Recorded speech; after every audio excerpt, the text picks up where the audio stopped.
Olá, sejam muito bem-vindos a mais um Panorama da Educação, um espaço virtual onde você fica sabendo mais sobre as atividades da Cátedra Sérgio Henrique Ferreira, do Instituto de Estudos Avançados Paulo Ribeirão Preto da USP, e também sobre os assuntos que movimentam o cenário educacional. A gente recebe mais uma vez aqui o professor Mozar Neves Ramos, que é titular da nossa cátedra. Professor, eu queria dar as boas-vindas para o senhor e também puxar o tema do Panorama da Educação desta semana, que vai ser colaboração. Eu queria que o senhor falasse um pouquinho para a gente sobre uma parceria muito interessante que a nossa cátedra está fazendo com outra cátedra ligada ao IEA, que é a Cátedra de Educação Básica, sediada no IEA lá de São Paulo. Como está essa colaboração e que agenda vocês estão planejando em conjunto? Bom dia, Thaís. Bom dia a todos que nos acompanham.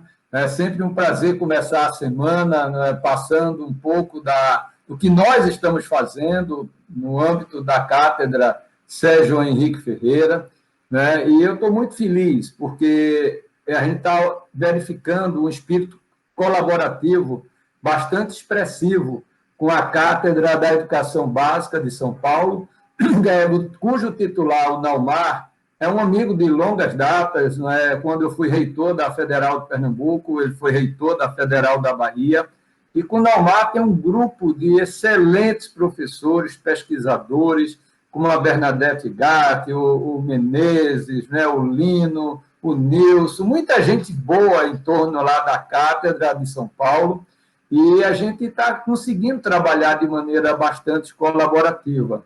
Eu tenho participado das reuniões, estamos identificando parceiros comuns, né, para o nosso trabalho, né, como a Undime, como o CONSEB, o próprio Conselho Nacional de Educação, do qual eu faço parte. Estou fazendo a ponte para que a gente construa um termo de colaboração das duas cátedras com o próprio Conselho Nacional de Educação, e estamos já planejando um evento conjunto, né, para discutir os principais resultados do IDEB de 2019, né, recentemente divulgados pelo INEP, do Ministério da Educação, e nós precisamos, enquanto cátedras que se preocupam com a qualidade da educação básica, disseminar esses resultados para os nossos municípios, para os nossos educadores, professores, gestores. Então, estamos organizando esse evento, conjuntamente com o INEP, com o CNE, enfim, trabalhando de uma maneira muito articulada, muito colaborativa, porque o mundo de hoje, você não enfrenta problemas complexos, multifacetados, como é a questão da qualidade da educação, de maneira isolada. Só trabalhando de maneira colaborativa é que a gente consegue avançar. E estamos fazendo isso nas duas cátedras, né, dentro desse guarda-chuva do Instituto de Estudos Avançados, né, da USP São Paulo, Ribeirão Preto. Ainda falando sobre colaboração, na semana passada, a Cátedra Sérgio Henrique Ferreira e a Cátedra de Educação Básica tiveram uma reunião bastante interessante e houve aí um acordo para fazer um evento em conjunto com o INEP, o CONSED e a Undime, para falar sobre os resultados do IDEB de 2019. Professor, que exemplos interessantes no IDEB a gente tem para seguir? Pois é, Thaís, a semana que passou, nessa reunião, estabelecemos como uma das nossas atividades conjuntas, né, esse evento, né, sobre o IDEB, porque os resultados do IDEB 2019 trazem alguns aspectos muito significativos, muito importantes para a nossa reflexão. E eu já queria trazer dois exemplos como um aperitivo, né, para convidar já, né, os nossos professores, educadores, os empresários, cada vez mais em Ribeirão Preto. A gente está sentindo, né, a participação de empresários interessados em contribuir, em colaborar com a educação, com a qualidade da educação, né, com os gestores públicos, enfim. Você veja que os resultados do IDEB 2019, ele traz duas informações que mostram, né, a força da colaboração para a melhoria da qualidade da educação básica. E eu não vou trazer aqui se o município A ou o município B atingiu a meta prevista para 2019. Mas vou trazer aqui um indicador que trata do percentual de municípios de um dado estado, da unidade da federação, que alcançaram a meta de 2019. Quer dizer, qual foi o percentual de municípios no estado do Ceará, que é o nosso grande campeão, né, que alcançaram a meta de 2019 nos anos iniciais do ensino fundamental. Pasmem, mas 99% dos municípios cearenses alcançaram as respectivas metas previstas para 2019, nos anos iniciais, ou seja, do primeiro ao quinto ano. O que é que isso reflete? Primeiro, o belo exemplo que o Ceará nos traz em relação ao regime de colaboração entre Estado e municípios, que tem como um dos focos centrais a questão da alfabetização da criança na idade certa, aos 7 anos de idade. Então, isso tem um rebatimento muito grande nos anos seguintes, nos anos escolares seguintes.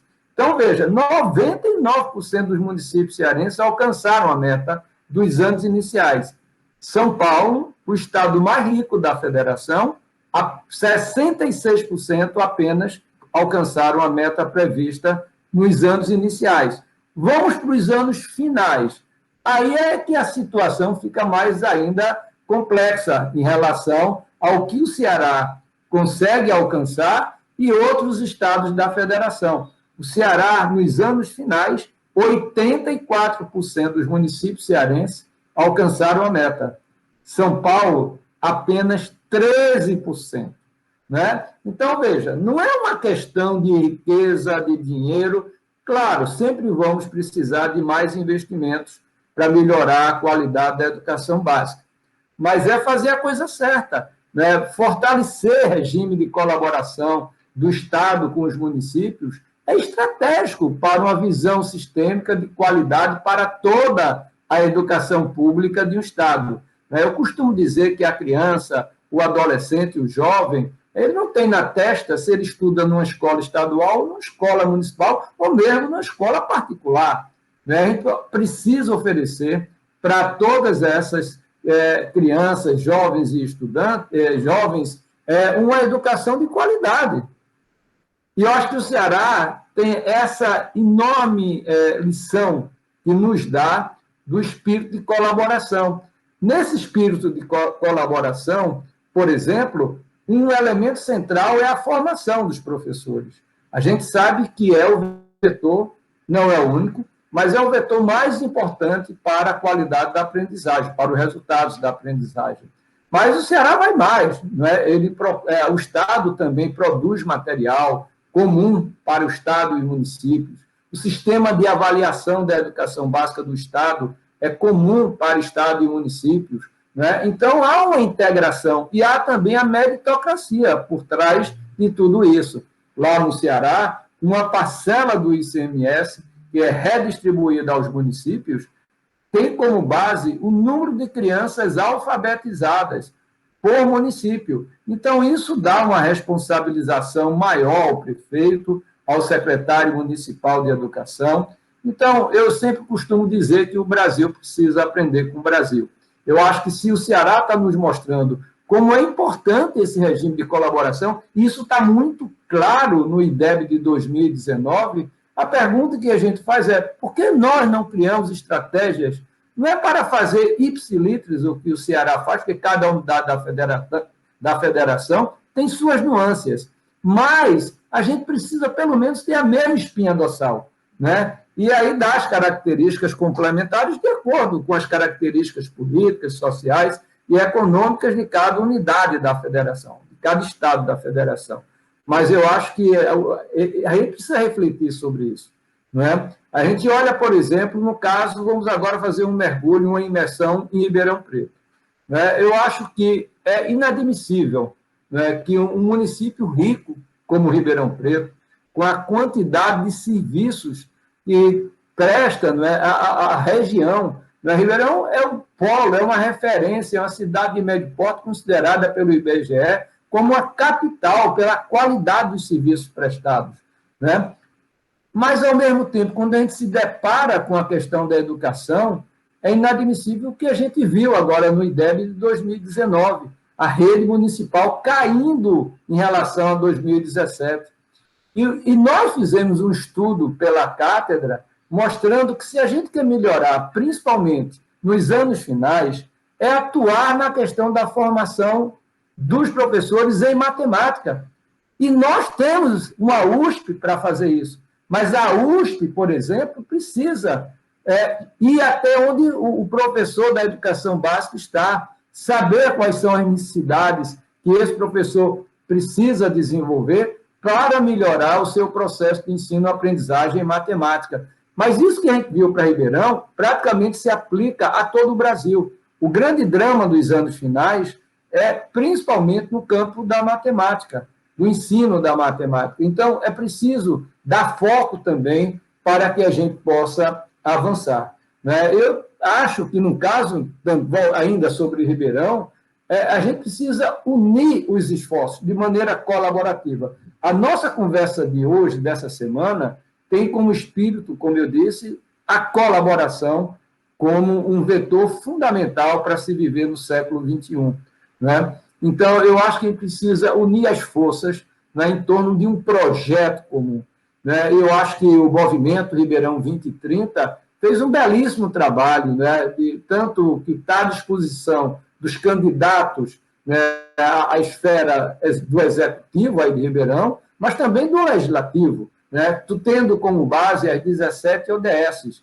Né? Então, eu acho que nós precisamos criar o espírito de colaboração, né, promover o desenvolvimento sustentável que passa por uma educação de qualidade, para que a gente possa ainda mais potencializar essa riqueza enorme que o município de Ribeirão Preto tem e que certamente poderá fazer ainda mais se a gente conseguir prover uma educação de qualidade para todas as crianças e jovens do município.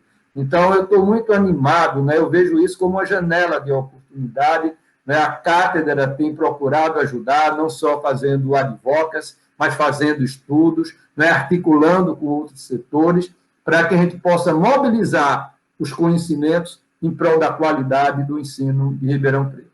O panorama da educação está terminando por aqui, mas a gente continua acompanhando o que acontece no cenário educacional.